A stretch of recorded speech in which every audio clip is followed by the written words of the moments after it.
आज हम लेके आए हैं भारतीय राष्ट्रीय आंदोलन यानी भारत में राष्ट्रवाद जो टॉपिक है उससे आज हम यह क्लास लेकर के आए हैं। तो आइए बिना देर किए हुए हम लोग शुरू करते हैं, बढ़ते हैं अपने पहले प्रश्न की ओर। पहला क्वेश्चन है कि गांधी जी के राजनीतिक गुरु कौन थे। गांधी जी पेशे से वकील थे। जब इन्होंने दक्षिण अफ्रीका में केस लड़ा तो वहाँ भी श्वेत और अश्वेत का झगड़ा था, उसके विरुद्ध गांधी जी वहाँ सक्रिय रहे और गांधी जी वहाँ कई सारे आश्रम की स्थापना की और खासकर जो काले लोग थे उनके विरुद्ध मजबूती से लड़ा।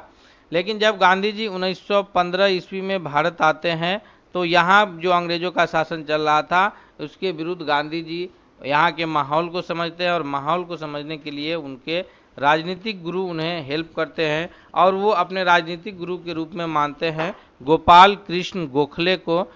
तो इस प्रश्न का जो सबसे करेक्ट आंसर है वो ऑप्शन नंबर बी है कि गोपाल कृष्ण गोखले हैं आगे जो महात्मा गांधी के राजनीतिक गुरु हैं। अगले सवाल की ओर बढ़ते हैं। दूसरा नंबर क्वेश्चन है हमारे स्क्रीन पर कि गांधी जी अफ्रीका से भारत कब लौटे थे। इसका सबसे सही उत्तर क्या होगा। 9 जनवरी 1915 को लौटे हैं या फिर 9 फरवरी 1915 को या 9 मार्च 1915 को या फिर 9 अप्रैल 1915 को। तो इस प्रश्न का जो सबसे करेक्ट आंसर होगा कि गांधी जी जब केस लड़के वापस दक्षिण अफ्रीका से भारत आए हैं वह 9 जनवरी 1915 को आए हैं, यानी ऑप्शन नंबर ए जो है वो सबसे करेक्ट आंसर के रूप में होगा। अब हम लोग बढ़ेंगे अगले क्वेश्चन की ओर। अगला प्रश्न हमारे स्क्रीन पर है कि आधुनिक भारत का इतिहास में जो ये प्रश्न है, निम्नलिखित में से कौन गांधी जी के दक्षिण अफ्रीका से संबंधित नहीं है। दक्षिण अफ्रीका में हमने पहले ही कहा है कि गांधी जी ने कई आश्रम की स्थापना किए हैं, तो वहाँ उन्होंने नटाल इंडिया कांग्रेस की स्थापना, फिर उसके बाद जो है इंडियन ओपिनियन है, फिनिक्स आश्रम है और साबरमती आश्रम है। तो दक्षिण अफ्रीका में गांधी जी के जो ये है संबंधित है वो नटाल इंडिया कांग्रेस भी दक्षिण अफ्रीका से संबंधित है, उसके बाद जो है इंडियन ओपिनियन भी वहाँ से संबंधित है, फिनिक्स आश्रम भी संबंधित है। लेकिन साबरमती आश्रम जो है गांधी जी जब भारत आते हैं तो यहाँ गुजरात में उन्होंने साबरमती आश्रम की स्थापना की, यानी जो सही उत्तर होगा वो ऑप्शन नंबर डी होगा। दोस्तों अगर आप चैनल पर नए हैं, अब तक चैनल को सब्सक्राइब नहीं किया है तो आप चैनल को जरूर सब्सक्राइब कीजिए और बेल आइकन को दबा लीजिए ताकि जो भी वीडियो आए आप तक सबसे पहले पहुंचे और अपने दोस्तों के बीच भी इसे शेयर कीजिए। अगला क्वेश्चन है कि गांधी जी को सर्वप्रथम किसने महात्मा कहा था। गोपाल कृष्ण गोखले ने, सरदार पटेल ने, रविंद्रनाथ टैगोर ने या फिर एनी बेसेंट ने। तो याद रखिएगा इस प्रश्न का जो सबसे चौथा नंबर क्वेश्चन का करेक्ट आंसर होगा कि गांधी जी को जो अपना राजनीतिक गुरु मानते हैं, गांधी जी जिन्हें अपना राजनीतिक गुरु मानते हैं वो है गोपाल कृष्ण गोखले। उसके बाद जो है जो गांधी जी को महात्मा कहा है सबसे पहले वो हैं रविंद्रनाथ टैगोर, जिनका संबंध जो है बंगाल से है और इन्होंने दो राष्ट्रों के लिए जो है राष्ट्रगान लिखा है। एक भारत के लिए हमारा जनगण मन जो है वो रविंद्रनाथ टैगोर ने ही लिखा है और बंगाल विभाजन के समय जो रविंद्रनाथ टैगोर ने लिखा था आमार सोनार बंगला, जो आज के डेट में बांग्लादेश का राष्ट्रगान है, वो भी रविंद्रनाथ टैगोर ने ही लिखा है। महात्मा गांधी को सबसे पहले उन्होंने ही महात्मा कहा था और तो इसका सबसे सही उत्तर ऑप्शन नंबर सी है। अगले क्वेश्चन की ओर बढ़ते हैं हम लोग। अगला क्वेश्चन है कि निम्नलिखित में से कौन सा संघर्ष गांधी जी से संबंधित है। ये चंपारण सत्याग्रह या अहमदाबाद का मिल मजदूर और खेरा सत्याग्रह।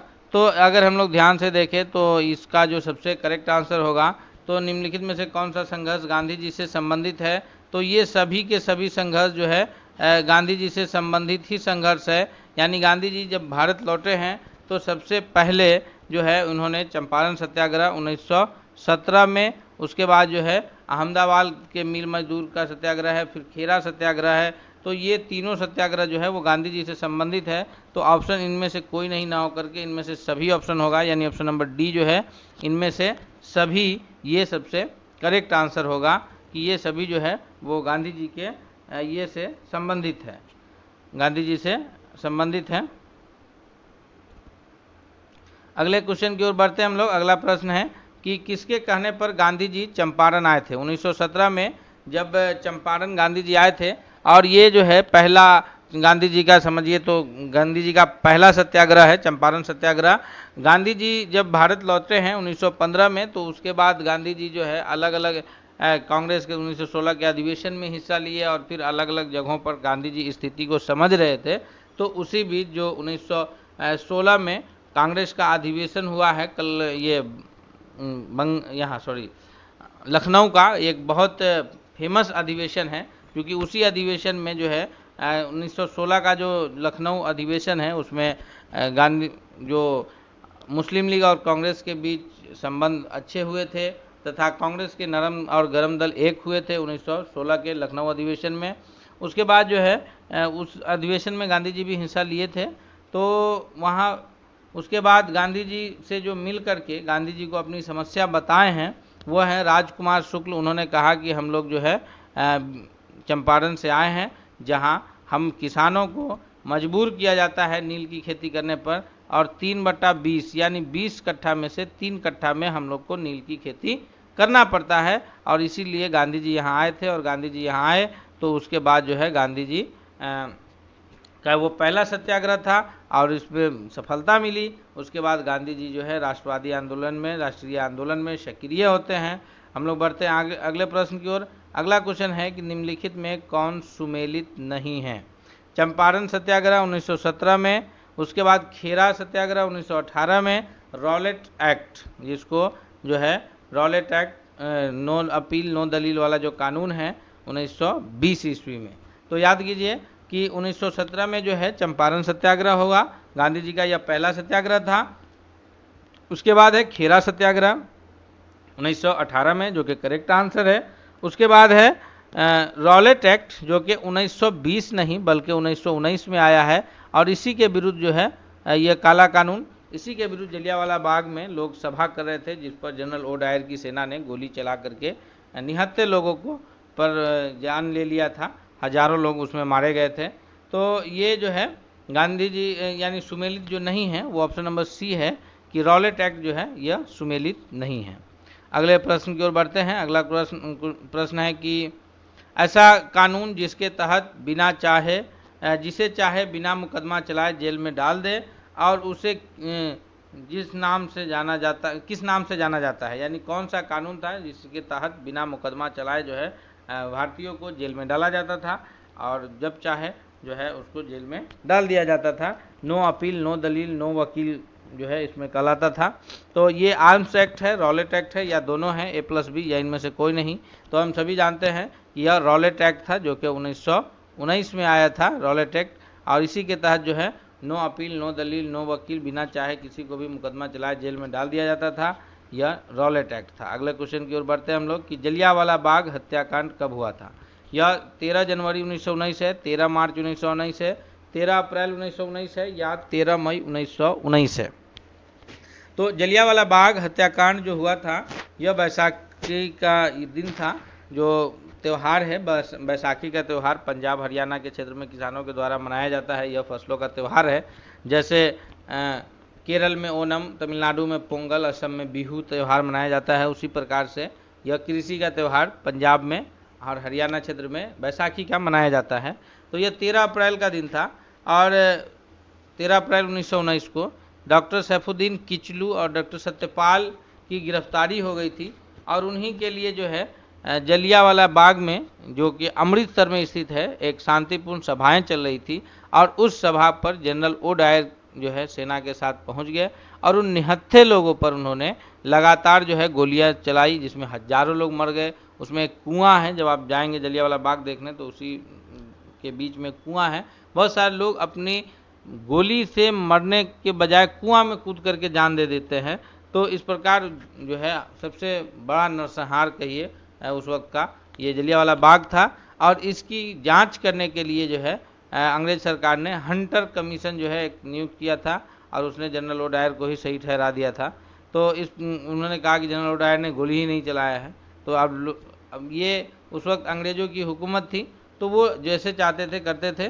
तो उस वक्त जो है जलियांवाला बाग हत्याकांड की रिपोर्ट जानने के लिए कौन कमीशन ये किया गया था? Hunter commission. आपको इस वीडियो का एक एक बात ध्यान में रखना है, क्योंकि प्रश्न जो हमारा एक है, लेकिन हम उसके बारे में विश्लेषण में ऐसा बता रहे हैं कि उससे रिलेटेड दसियों प्रश्न आप करके आएंगे। जैसे जलियांवाला बाग की अगर बात करें तो जलियांवाला बाग में जो सभा चल रही थी किनके लिए, तो डॉक्टर सैफुद्दीन और डॉक्टर सैफुद्दीन किचलू और डॉक्टर सत्यपाल के लिए। कब हो रहा था, तो बैसाख का दिन था, बैसाखी पूर्णिमा का जो बैसाखी त्यौहार है उसका दिन था।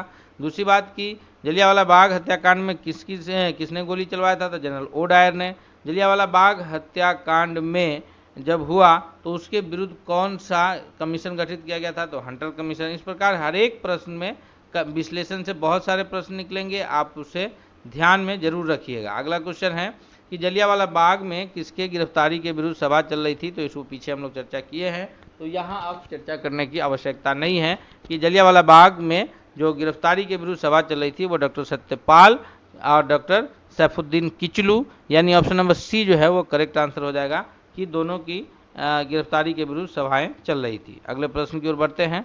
जलियांवाला बाग हत्याकांड की जांच हेतु सरकार ने किस कमेटी का गठन किया था, हंटर आयोग, बलवंत राय समिति, अस्थाई समिति। तो अभी पीछे इस पर भी हम लोग चर्चा किए हैं जब हम लोग 9वां नंबर क्वेश्चन कर रहे थे कि जलियांवाला बाग हत्याकांड की जांच हेतु सरकार ने जो कमेटी गठित किया था उसका नाम था हंटर आयोग, यानी ऑप्शन नंबर ए जो है वो सबसे करेक्ट आंसर है। अगले क्वेश्चन की ओर बढ़ेंगे कि असहयोग आंदोलन कब शुरू हुआ। तो जलियांवाला बाग हत्याकांड जो हुआ तो उसके विरुद्ध लोग जो है इतने ये हो गए थे कि एक समझिए तो बहुत बड़ा आंदोलन उसके विरुद्ध जो है शुरू हुआ।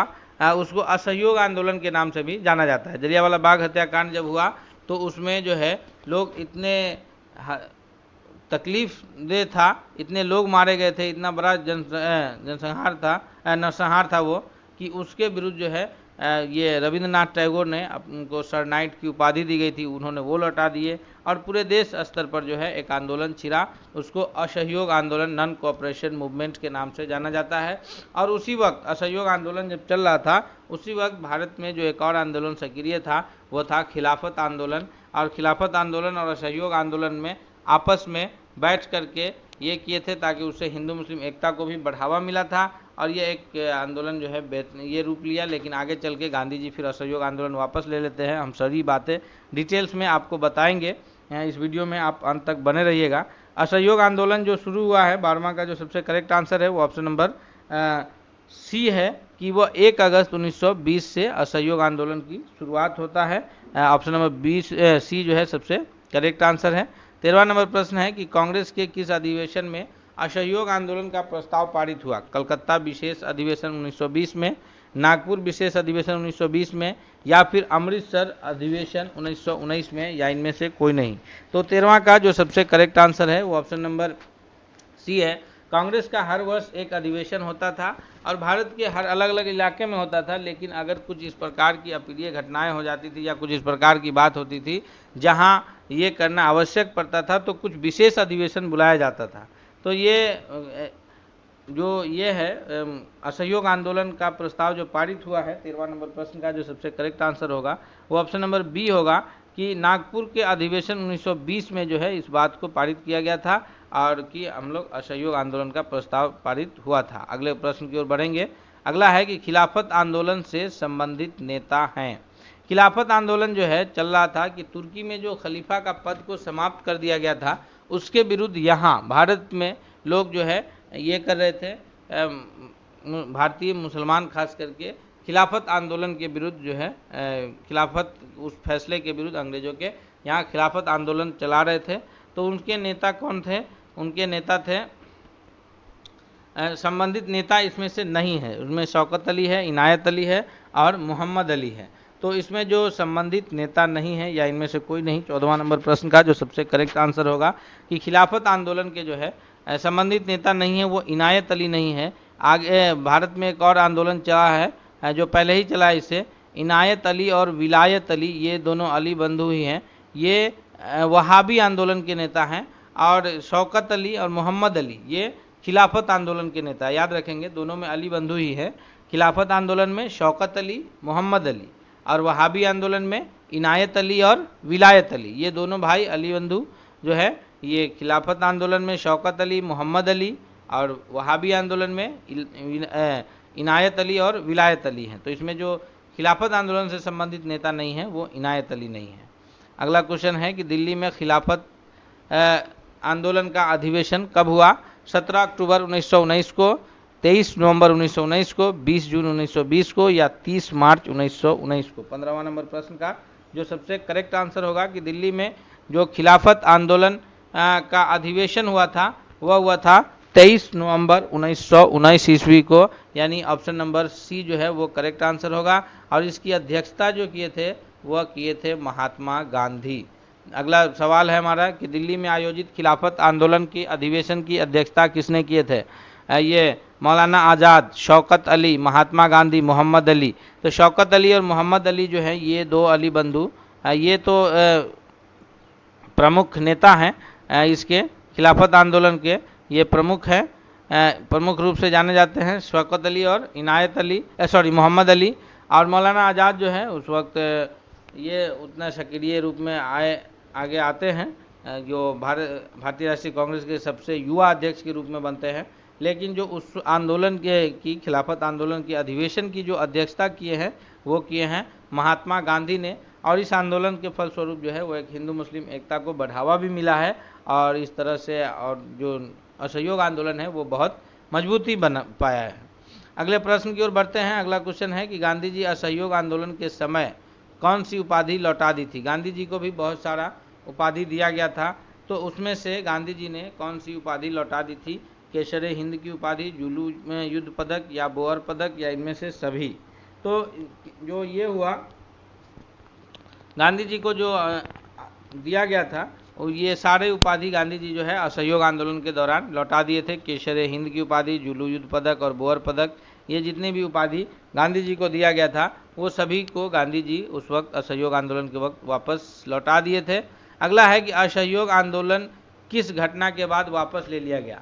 लेकिन असहयोग आंदोलन ठीक ठाक से चल रहा था, अचानक गांधी जी वापस ले लिए, क्योंकि गांधी जी जो थे वो लगातार अहिंसा में विश्वास रखते थे और वो ये कहते थे कि हम किसी भी प्रकार से हिंसात्मक लड़ाई नहीं लड़ेंगे। और उनका ये मानना था कि हिंसात्मक ढंग से हम इस आज़ादी की लड़ाई को जीत भी नहीं सकते हैं, इसलिए उन्होंने जो है लगातार जो है अहिंसात्मक ढंग से इसकी लड़ाई लड़ रहे थे।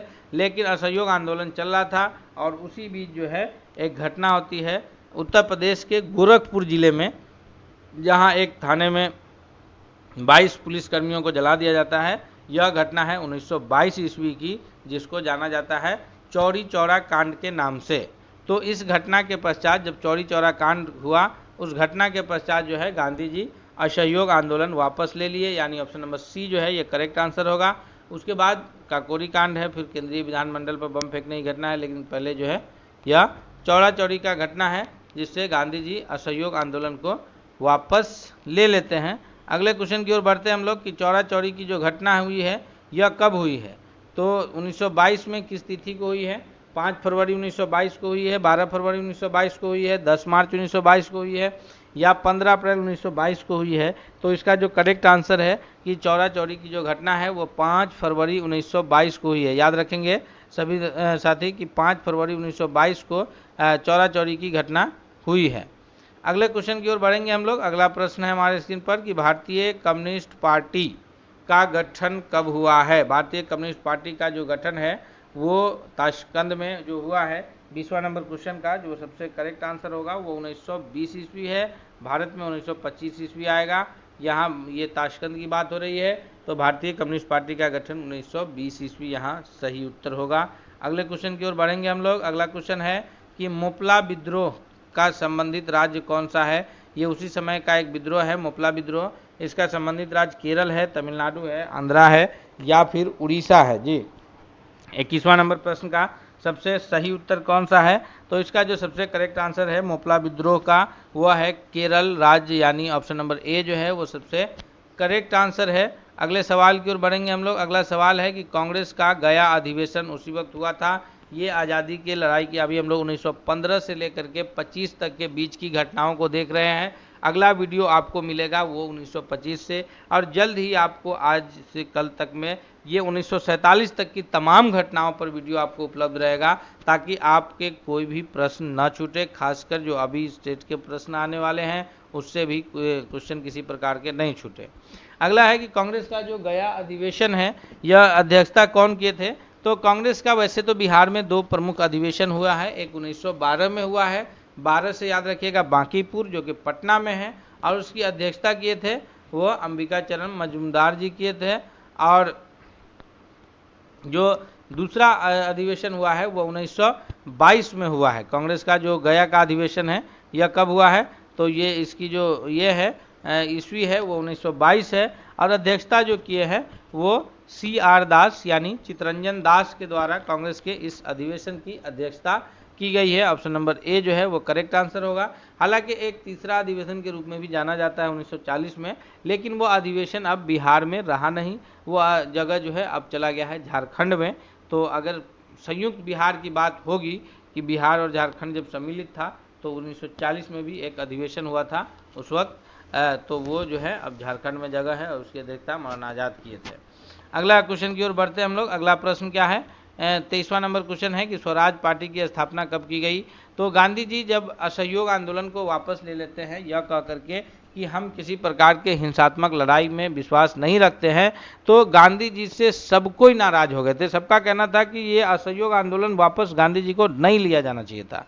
चौरा चौरी कांड एक अलग बात है, लेकिन असहयोग आंदोलन चलते रहना चाहिए था, लेकिन गांधी जी वापस ले लिए थे। तो उससे गांधी जी के, हालांकि ये लोग भी जो है कांग्रेस में ये थे और नरम दल के ही नेता थे, लेकिन फिर भी ये लोग जो है एक अलग पार्टी की स्थापना किए थे, स्वराज पार्टी का, जिसमें मोतीलाल नेहरू और चितरंजन दास मुख्य रूप से मिल करके स्वराज पार्टी की स्थापना किए थे, और वो किए थे 1923 ईस्वी को, यानी ऑप्शन नंबर सी जो है वो करेक्ट आंसर होगा कि 1923 में स्वराज पार्टी की स्थापना की गई थी। अगला है कि प्रिंस ऑफ वेल्स का भारत में आगमन कब होता है। 24वां नंबर क्वेश्चन है कि यह 1919, 20, 21 या 22 में आते हैं। तो प्रिंस ऑफ वेल्स जो भारत आया था वो आया था 1921 में, यानी ऑप्शन नंबर सी जो है वो करेक्ट आंसर है।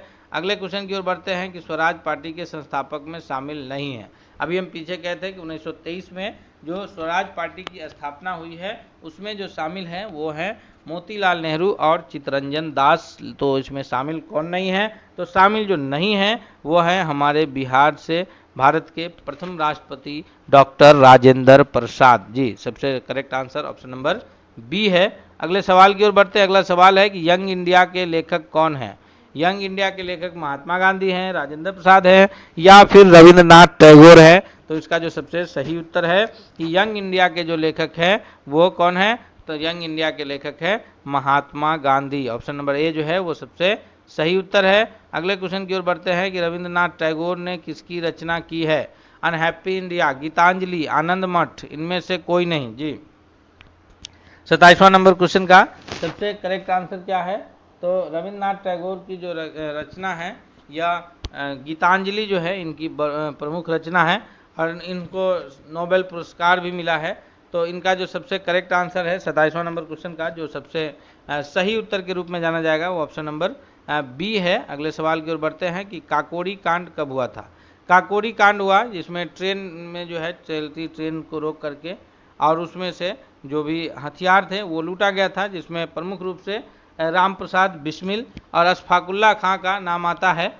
तो ये जो 28वां नंबर क्वेश्चन है कि काकोरी कांड, तो काकोरी कांड नामक जो घटनाएं घटी है इसका जो सबसे सही उत्तर होगा वो ऑप्शन नंबर बी होगा। ये 1925 में यह घटना घटी है जिसमें काकोरी स्टेशन पर जो है ट्रेन को रोक करके उसमें से तमाम तरह के हथियार को लूटे गए थे और बाद में इन लोगों को पकड़े जाने पर फांसी की सजा दे दी गई थी। इसमें प्रमुख नाम जो है राम प्रसाद बिस्मिल और अशफाकुल्ला खां का आता है। अगले क्वेश्चन की ओर बढ़ते हैं कि काकोरी कांड से संबंधित कौन नहीं है। राम प्रसाद बिस्मिल है, अशफाकुल्ला खान है, रोशन लाल है और भगत सिंह है।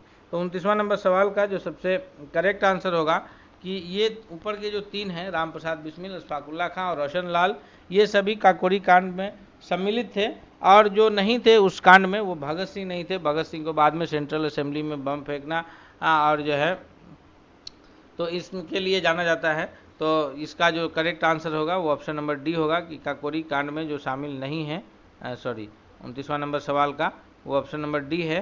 कौन शामिल नहीं है, तो भगत सिंह उसमें शामिल नहीं है। अगले सवाल की ओर बढ़ेंगे। अगला सवाल है कि हिंदुस्तान सोशलिस्ट रिपब्लिकन एसोसिएशन की स्थापना कब हुई थी। हिंदुस्तान सोशलिस्ट रिपब्लिकन एसोसिएशन 30वां नंबर प्रश्न है। इसकी स्थापना 1925, 1928, 1930 या 1932 में हुई है। तो इसकी जो स्थापना हुई है वह 1928 में हुई है, यानी ऑप्शन नंबर बी जो है वो सबसे करेक्ट आंसर है। अगले क्वेश्चन की ओर बढ़ेंगे। अगला क्वेश्चन है कि भारत में जो 1923 में स्वराज पार्टी की स्थापना हुई है, उसका जो उद्देश्य है वो किसके लिए है। गांधी जी द्वारा असहयोग आंदोलन वापस लेने पर हुआ। दूसरा है कि काउंसिल में प्रवेश कर तथा उन्हें काम न करने देकर 1919 के भारत शासन अधिनियम का उच्छेदन करना था। ब्रिटिश सरकार द्वारा जो दमन की नीति थी उसके विरुद्ध था, या फिर भारतीय द्वारा इस आशय की अनुभूति में उन्हें प्रशासन का अनुभव प्राप्त करना चाहिए। तो जो सबसे सही उत्तर है अगर कूट मिलाया जाए तो ऊपर के तीन कि गांधी जी जब असहयोग आंदोलन वापस ले लिए तो वो भी एक कारण था। दूसरा था कि 1919 का जो भारत शासन अधिनियम आया था उसका उच्छेदन करना, ब्रिटिश सरकार का जो दमन नीति था उसका विरोध करना। ये कोई कहीं से कोई आशय नहीं था कि हम अपने प्रशासन को लेकर के अनुभव प्राप्त करें, यानी ऑप्शन नंबर डी सही होगा। 1, 2, 3 है, चौथा उसमें सही उत्तर नहीं है। अब हम लोग बढ़ते हैं अगले क्वेश्चन की ओर कि बिहार में स्वराज दल का गठन किसने किया था। बिहार में स्वराज दल का गठन जो है बाबू जगजीवन राम ने किया है, रामलाल शाह ने किया है, या फिर श्री कृष्ण सिंह ने किया है। जी 32वां नंबर सवाल का सबसे सही उत्तर क्या होगा। तो इसका जो सबसे करेक्ट आंसर है वो ऑप्शन नंबर सी है कि बिहार में जो स्वराज दल का गठन है वो श्री कृष्ण सिंह ने किया है, जो बिहार के प्रथम मुख्यमंत्री के रूप में जाने जाते हैं। अगले क्वेश्चन की ओर बढ़ेंगे हम लोग। अगला प्रश्न कौन है कि निम्नलिखित घटनाओं का सही कालानुक्रम कौन है। ध्यान दीजिएगा। सबसे पहले है लखनऊ समझौता, फिर है स्वराज दल की स्थापना, फिर है जलियांवाला बाग हत्याकांड, और फिर है बाल गंगाधर तिलक की मृत्यु। तो हम सभी जानते हैं कि जो सबसे पहली घटना है इन सभी में वो ये है कि लखनऊ समझौता, जो कि 1916 में हुआ था। किसके किसके बीच हुआ था। तो लखनऊ समझौता हुआ है कांग्रेस और मुस्लिम लीग के बीच, तथा कांग्रेस के जो नरम दल है और गरम दल है, दो दल जो है कांग्रेस का जो 1907 में सूरत अधिवेशन में वो लोग अलग हो गया था, नरम दल और गरम दल, तो उनके बीच भी समझौता हुआ, और कांग्रेस और मुस्लिम लीग के बीच भी समझौता हुआ 1916 में हुआ। स्वराज दल की स्थापना 1923 में हुई है, लेकिन उससे पहले हुआ है जलियांवाला बाग हत्याकांड। तो पहला के बाद आंसर होगा तीसरा कि जलियांवाला बाग हत्याकांड उससे पहले हुआ है। तो पहला के बाद तीसरा होगा 1919 में, और उसके बाद जो है जलियांवाला बाग हत्याकांड के बाद जो है 1919 के बाद बाल गंगाधर तिलक की मृत्यु है, और अंत में स्वराज दल का गठन है। यानी पहला पहले है, उसके बाद तीसरा, फिर चौथा, फिर पहला दूसरा, पहला तीसरा चौथा फिर दूसरा, यानी ऑप्शन नंबर डी जो है वो करेक्ट आंसर हो जाएगा कि जो सबसे पहली घटना है वो लखनऊ समझौता है, उसके बाद जलियांवाला बाग है, उसके बाद बाल गंगाधर तिलक की मृत्यु है, उसके बाद स्वराज दल की स्थापना है। अगले सवाल की ओर बढ़ते हैं। अगला सवाल है कि निम्नलिखित में से कौन देश बंधु के नाम से जाना जाता है। भगत सिंह को जाना जाता है, एओ ह्यूम को जाना जाता है, या फिर चित्तरंजन दास को जाना जाता है, या मोतीलाल नेहरू को जाना जाता है। तो इसका जो सबसे करेक्ट आंसर है कि देश बंधु के नाम से जो प्रसिद्ध व्यक्ति हैं वो हैं चित्तरंजन दास, जो सीआर दास के नाम से हम लोग जानते हैं। चित्तरंजन दास को देश बंधु के नाम से जाना जाता है, यानी ऑप्शन नंबर सी जो है वो करेक्ट आंसर है। अगले प्रश्न की ओर बढ़ते हैं कि साइमन कमीशन भारत कब आया था। 1920, 1928, 1926, 1930। 35वां नंबर सवाल का जो सबसे करेक्ट आंसर है कि साइमन कमीशन जो भारत आया है वह 1928 को आया है, यानी ऑप्शन नंबर बी जो है वो करेक्ट आंसर है। यहाँ उनका पुरजोर विरोध हुआ था, साइमन गो बैक के नारे लगे थे। हम लोग जो है ये लगातार प्रश्न का सेट आपके लिए लेकर के आ रहे हैं, तो आपसे गुजारिश है कि आप चैनल पर सब्सक्राइब तथा वीडियो को लाइक जरूर कीजिएगा। अगले सवाल की ओर बढ़ते हैं। अगला सवाल है कि साइमन कमीशन के आने के विरुद्ध भारतीय जन आंदोलन क्यों हुआ। क्योंकि भारतीय 1919 के अधिनियम की कार्यवाही का पुनरीक्षण कभी नहीं चाहते थे। साइमन कमीशन ने प्रांतों में द्वैत शासन की समाप्ति की संतुष्टि की थी। साइमन कमीशन में कोई भी भारतीय सदस्य नहीं था, या साइमन कमीशन ने देश के विभाजन का सुझाव दिया था। तो इसका जो सबसे सही उत्तर है वो ऑप्शन नंबर सी है कि साइमन कमीशन में एक भी भारतीय सदस्य नहीं था। अगले सवाल की ओर बढ़ेंगे कि 3 फरवरी 1928 को साइमन आयोग के सभी सदस्य पहुंचे थे। कहाँ आया था, मुंबई, चेन्नई, कलकत्ता या दिल्ली। तो 3 फरवरी 1928 को जो साइमन कमीशन का सभी सदस्य भारत पहुंचा था वो पहुंचा था भारत के मुंबई शहर में यानी इसका जो सबसे करेक्ट आंसर है वो ऑप्शन नंबर ए होगा कि वह मुंबई आया था। ऑप्शन नंबर ए जो है वो सबसे सही उत्तर है। अगले क्वेश्चन की ओर बढ़ते हैं कि लाला लाजपत राय घायल हुए थे साइमन कमीशन के विरुद्ध लाठीचार्ज में, रॉलेट एक्ट के विरुद्ध लाठीचार्ज में, भारत छोड़ो आंदोलन के समय लाठीचार्ज में, या गवर्नमेंट ऑफ इंडिया एक्ट 1935 के विरुद्ध लाठीचार्ज में। तो 38वां नंबर सवाल का जो सबसे करेक्ट आंसर है कि साइमन कमीशन का जब बहिष्कार चल रहा था और उसके विरुद्ध जो है पुलिस ने जो है कार्रवाई करते हुए लाठीचार्ज किया था, तो उसमें लाला लाजपत राय घायल हुए थे, उनकी मृत्यु तक हो गई थी और उन्होंने ही कहा था कि हमारे पीठ पर पड़ा लाठी का एक एक डंडा जो है वो बरतानवी सरकार के ताबूत में कील साबित होगा, और जो कि सही भी हुआ। उसके बाद जो है भारत आज़ाद भी हुआ है। तो ऑप्शन नंबर ए जो है वो सबसे करेक्ट आंसर है। अगले सवाल की ओर बढ़ते हैं। 39वां नंबर सवाल है कि पंजाब केसरी की उपाधि किसे दी गई है? रंजीत सिंह को, लाला लाजपत राय को, लाला हरदयाल को, या फिर भगत सिंह को? जी 39वां नंबर सवाल का सबसे करेक्ट आंसर क्या होगा? तो पंजाब केसरी की जो उपाधि दी गई है वो लाला लाजपत राय को दिया गया है, यानी ऑप्शन नंबर बी जो है वो सबसे सही उत्तर है। अगले क्वेश्चन की ओर बढ़ते हैं। अगला क्वेश्चन है कि निम्नलिखित में से 1928 में नेहरू रिपोर्ट के सदस्य के रूप में शामिल है। 1928 में नेहरू रिपोर्ट पेश किए थे। नेहरू रिपोर्ट पेश कौन किए हैं? तो नेहरू रिपोर्ट जो पेश करने का कार्य किए हैं वो किए हैं मोतीलाल नेहरू, और इन्होंने जो है इनके साथ 8 सदस्य और भी थे और उसकी अध्यक्षता मोतीलाल नेहरू ने किए थे। और ये लोग जो है जब अंग्रेजों ने कहा था कि ये लोग आप अपना संविधान नहीं बना सकते हैं, तो इन लोगों ने मिलकर के एक रिपोर्ट पेश किया था जिसको नेहरू रिपोर्ट के नाम से जाना जाता है। तो इसमें जो शामिल सदस्य है वो तेज प्रताप सप्रू हैं, सुभाष चंद्र बोस, अली इमाम, ये सारे लोग जो है इसमें शामिल हैं, यानी ऑप्शन नंबर ए जो है वो सबसे करेक्ट आंसर है। अगले प्रश्न की ओर बढ़ते हैं। अगला क्वेश्चन है कि निम्नलिखित में से कौन 1928 में इंडिपेंडेंस फॉर इंडिया लीग का गठन से संबंधित थे? इंडिपेंडेंस फॉर इंडिया लीग के गठन से संबंधित कौन है? तो इसका जो सबसे सही उत्तर है वो जवाहरलाल नेहरू है, सुभाष चंद्र बोस है, जयप्रकाश नारायण है, या आचार्य नरेंद्र देव हैं। तो इसका जो सबसे करेक्ट आंसर है 41वां नंबर क्वेश्चन का वो ऑप्शन नंबर सी है, यानी जयप्रकाश नारायण जो है इससे संबंधित है। ऑप्शन नंबर सी जो है वो सबसे सही उत्तर के रूप में जाना जाएगा। अगला क्वेश्चन है कि किस केस में भगत सिंह को फांसी की सजा दी गई थी? सैंडर्स की हत्या के केस में, या फिर केंद्रीय विधानमंडल पर बम फेंकने में, या लाहौर षड्यंत्र केस में, या इनमें से सभी? तो 42वां नंबर सवाल का जो सबसे करेक्ट आंसर के रूप में जाना जाएगा। हालांकि ये सारे जो है झूठे ये हैं। केंद्रीय विधानमंडल में बम फेंके थे ये बात सत्य है, लेकिन उन्होंने उससे किसी की जान नहीं गई थी, इसलिए बम फेंके थे ताकि जो है बहरी सरकार को जगाया जाए, अपना अधिकार के लिए लड़ा जाए। तो इसका जो सबसे सही उत्तर है वो ऑप्शन नंबर सी है कि लाहौर षड्यंत्र केस में जो है फंसा करके गलत तरीके से और इनको फांसी की सजा दी गई थी। आज के इस पहला प्रैक्टिस सेट में इतना क्वेश्चन किए हैं। अगला सेट आपको बहुत जल्द मिलेगा। आप चैनल पर बने रहिएगा, वीडियो को लाइक और दोस्तों के बीच शेयर कीजिएगा, तथा चैनल पर अगर नए हैं तो सब्सक्राइब करके बेल आइकन को जरूर दबा लीजिएगा। हम मिलेंगे अपने सेट के साथ बहुत जल्द। तब तक के लिए धन्यवाद।